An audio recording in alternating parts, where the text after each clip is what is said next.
Last week the moon looked round, now it's a crescent. Why? Let's find out. Initiating lunar scan.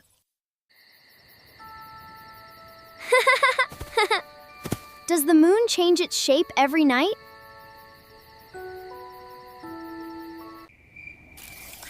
The moon doesn't actually change shape. We only see different parts of it lit by the sun. As the moon moves around Earth, sunlight shines on different parts of it. That's why we see crescents, half moons, and full moons. Wow! The moon is playing a giant game of hide and seek with sunlight. That's amazing!